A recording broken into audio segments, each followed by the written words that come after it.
So yesterday we were made aware of the startling details regarding citizens being detained in deplorable conditions without charge. Those are not my words. So we've phoned up human rights advocate Susan Goff to talk to us about constitutional rights. Good morning, Ms. Goff. Welcome to Smile Jamaica. Good morning, and good morning to your viewers. Thanks so much for being with us. I suspect you would have read or heard about what we're going to be talking about now, that the detainees from the different states of emergency are being held without bail and not being charged, and as I said earlier, deplorable conditions. You would be aware of all of that, would you?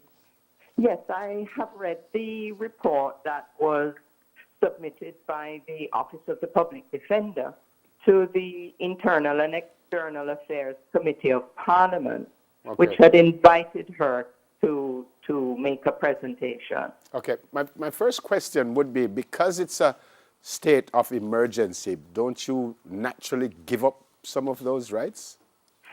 There are a curtailment of rights under a state of emergency, but as the public defender was clear to state in the presentation that she made, that there are rights which need to be respected even during a state of emergency. And these were some of the issues that she raised: the reasons for detention and the conditions for detention. All right. Let me be a little bit more specific. Up to October 9, 3,687 persons, primarily young men, have been detained since the declaration of the state of emergency, January 18. It says only 139 of the individuals detained have been charged. Is the concern what's going on with the other couple thousand? Well, I think the issue here is you have this large number of men being detained, primarily men being detained, and a very small number being charged. And the public defender even went further to point out that of those who were charged, the under 200, under 100 were charged for substantial or significant offenses. So that when you take out people being charged for cursing bad words or for presenting goods for sale, etc., you are left with this much smaller number. And the question is, why are thousands of people being detained when such a small number end up being charged? And the position that the public defender and many others have been pointing to is that people are not being detained because there is reasonable suspicion that they are acting in a way that is a threat to public safety, or in a way that indicates that they are in the commission of a crime or about to commit a crime, but that there is this usual sweep of picking up people, this net fishing approach, rather than an approach targeted on specific acts that are a problem. And that in and of itself is problematic, because you are taking up people who are going about their normal business, who are not committing any crime, who are no threat to public order, rounding them up, detaining them, processing them, in some instances keeping them for extended periods of time when there is no valid reason for doing so. Okay, I would like to interrupt a little bit and ask. I think primarily what we need to know is, if I am in such a position and I am stopped and I am held, what are my rights? What are my basic rights? What are the questions that I need to ask to make sure that those rights are upheld? Well, one of the things that you can ask for is to be told why it is you're being detained. Another is that you can ask for duty counsel, a lawyer to be appointed for you. I think, though, that part of the problem with these detentions under a state of emergency is, in fact, that you can end up being held for up to 3 months.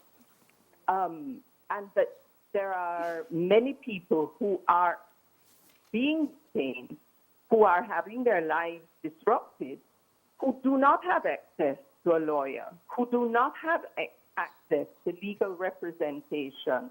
And this is part of the problem that is being focused on.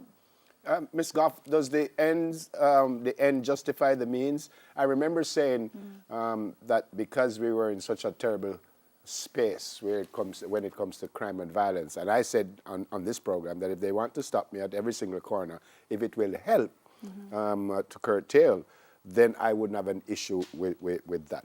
I don't want them to mistreat people. That's not my question here, but I'm playing devil's advocate. Does the end justify the means, that they have to, for want of a better word, scrape up a lot of people to get who they want? I don't think that the end justifies the means when it means that the state is itself breaching the rights of citizens and not abiding by its own laws and regulations. Okay. This is one of the things that we need to consider. One issue is the conditions in which people are held. The state has a duty to provide a minimum standard of care for those in its custody. You speak yourself about being willing to be stopped at all the various checkpoints. Mm-hmm.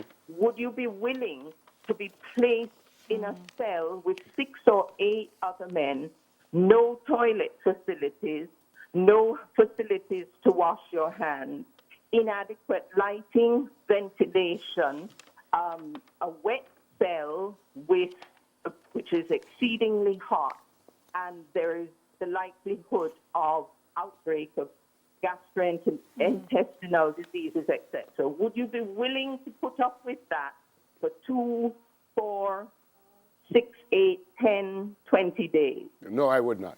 No, there I would you not. go. No, I would And not. if you're not prepared to accept that for yourself, then we can't be prepared to accept it for anyone else. Yeah. Fair enough. Is there another way that this could be done?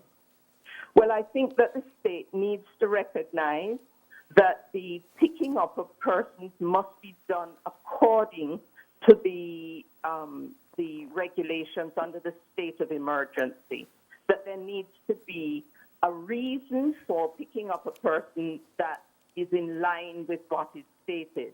I think that the public defender has recommended a number of other things that need to be done in terms of maintaining proper records, an increase in the money that is paid for meals so that meals can be adequate, and that persons who have been housed in these facilities, who have been unlawfully detained, need to be compensated.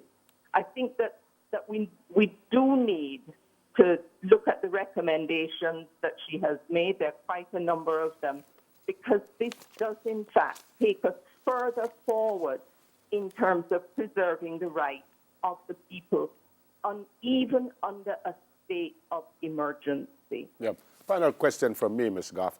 Double-barreled question. Do you first agree that we should have states of emergency all across the island? And do you also agree that it seems like it keeps being extended? Do you agree? Has it helped? Is it helping?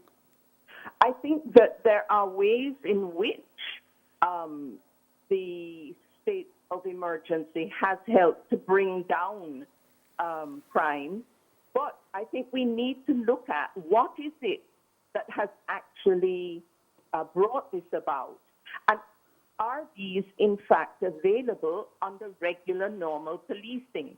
The danger in imposing a state of emergency and extending it repeatedly for a long period of time is that it develops a culture of policing that is not in keeping with the normal processes of a democracy. And I think that we do need to be careful with the extension, and that we are not relying on this as a normal policing process rather than as an emergency tool that Right. is used only under very specific circumstances and only for a very limited period of time. Thanks very much for speaking with us this morning. You're welcome. Human rights advocate Susan Goff.